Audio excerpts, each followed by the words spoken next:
A new ad platform opened inside ChatGPT this week, and the press is calling Sam Altman a David swinging at Goliath. I think the frame is wrong, and the difference is the entire point. So let me walk through this slowly, because the people building these systems are using the language of the Bible without the substance of the Bible, and the difference matters more now than it has ever mattered.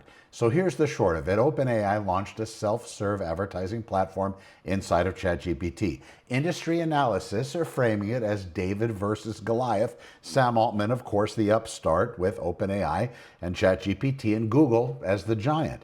But the David of 1 Samuel chapter 17 was not a tech founder with venture capital. He was a shepherd boy who walked into the valley with 5 smooth stones, a sling, and the name of the Lord on his tongue. The difference between a real David and a false one isn't the size of the sling. It's the source the sling answers to. So walk through the tech press this week and you'll read the same frame, written 6 different ways. OpenAI opened up its advertising platform, 700 million weekly users, cost per click bidding, no minimum spend, a self-serve dashboard that mirrors the buying experience of Google Ads. And then inevitably, the comparison. Sam Altman, the slim challenger with a sling, taking aim at the lumbering Google ad business that has owned search advertising for 25 years. The little guy with a new weapon. The giant with a fortress of data. David and Goliath. The story's been told so many times in business writing that nobody pauses to even read it anymore. But we're going to pause and read it, because the text of 1 Samuel chapter 17, verse 40 in the King James Version, and he took his staff in his hand and chose him 5 smooth stones out of the brook and put them in a shepherd's bag which he had, even in a script. And his sling was in hand, and he drew near to the Philistine. 5 stones. Read it again, that's 5.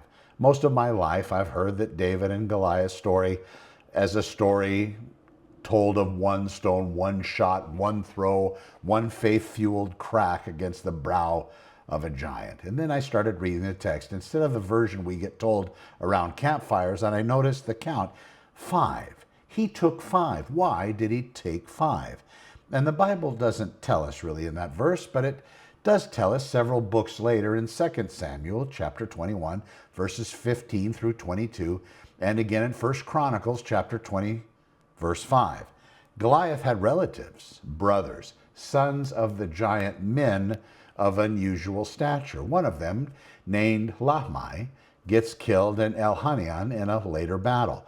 Others, including a man with 6 fingers on each hand and 6 toes on each foot, fell by the hand of David and his servants. David didn't bring 5 stones because he doubted God could land the first one.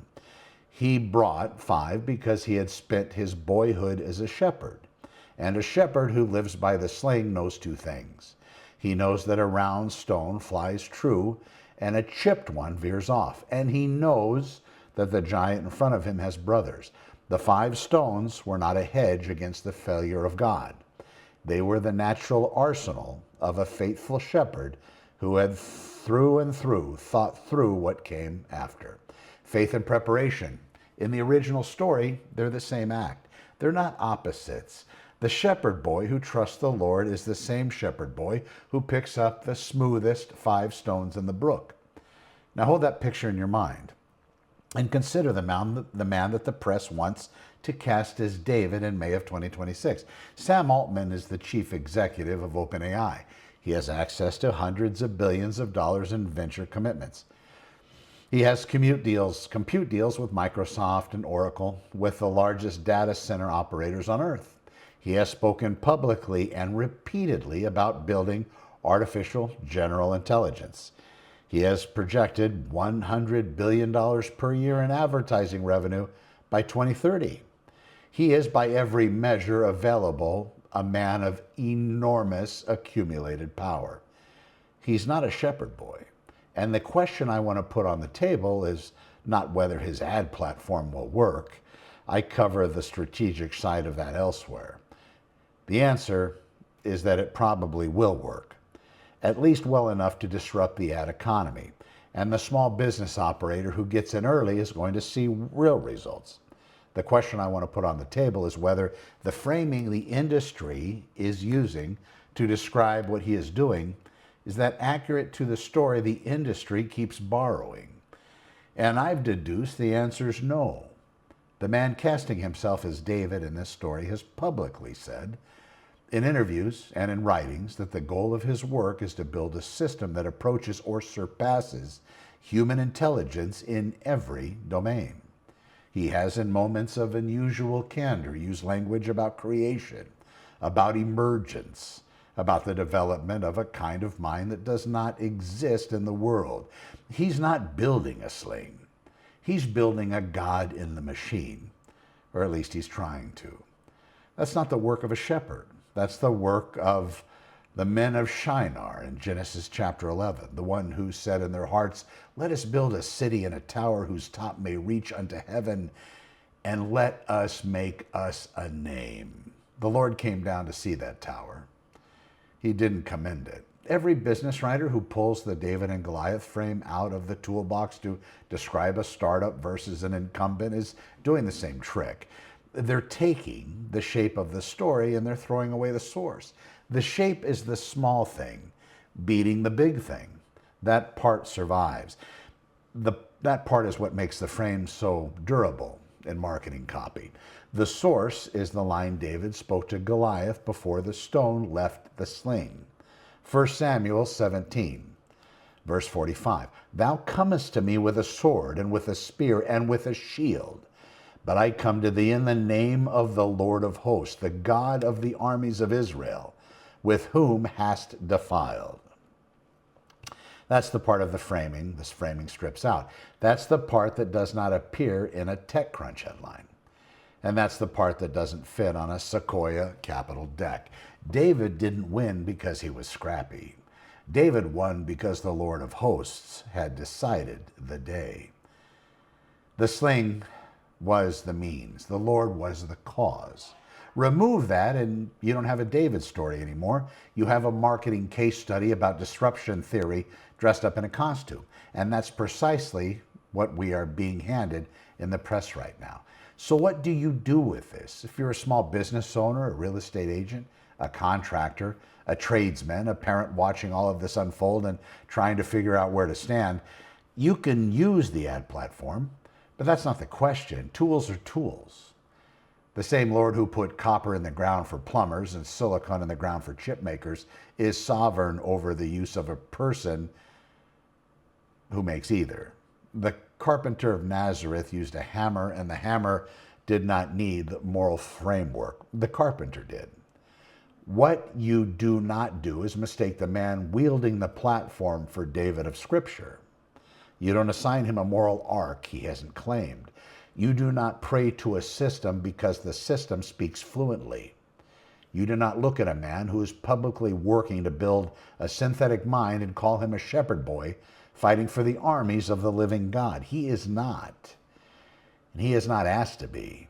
The press has thrust this role on him because the press needs a hero shape. And the David and Goliath frame is sitting in the drawer, free for the taking. The shape is in the drawer. The source is not. And the watching person is the one who has to keep the two separated. If you're a Christian small business owner listening to this, there's a way to walk through what's happening right now with your hands clean and your heads straight. Pick up your own 5 stones. They are different stones than the press will hand you, but they're the ones that real David carries, a real David. One faith. The Lord owns the cattle on 1,000 hills. And the user of data of 700 million weekly chat sessions doesn't change that. The tools change. The owner of the field does not.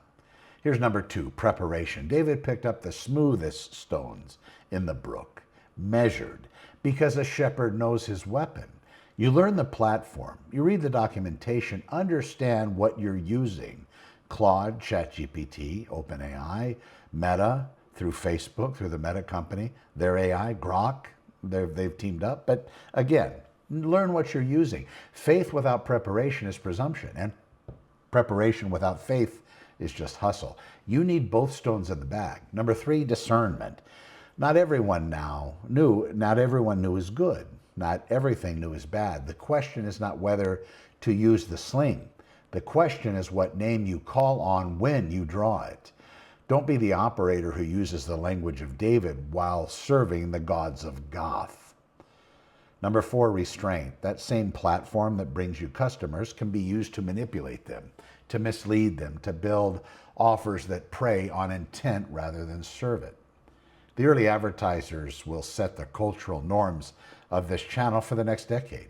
Choose to be the kind of advertiser the Father wouldn't be ashamed of. Number 5, the name. David, well, he said it out loud. I come to thee in the name of the Lord of hosts.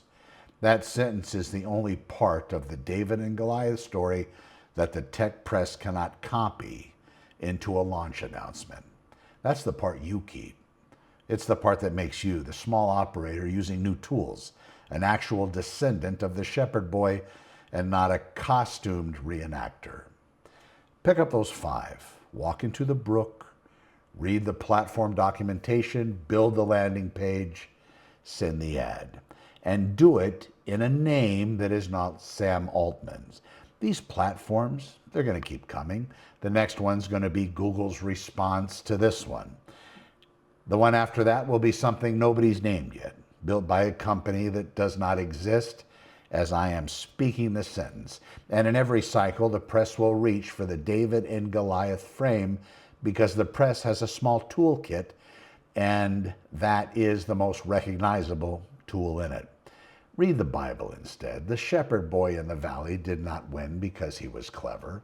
He won because the Lord of hosts decided to win through him. And the same Lord who decided that day is the Lord who decides this day. The name of the giants changed. The Lord does not. He never does. And the watching person stays watching, sling in hand, 5 stones in the bag, the name on the tongue. Because God is not the machine. The machine was never going to be God. And the man who tries to build one will, in the end, be remembered for the same reason the builders at Babel are remembered. The Lord came down to see that tower too. I'm Connor with Honor.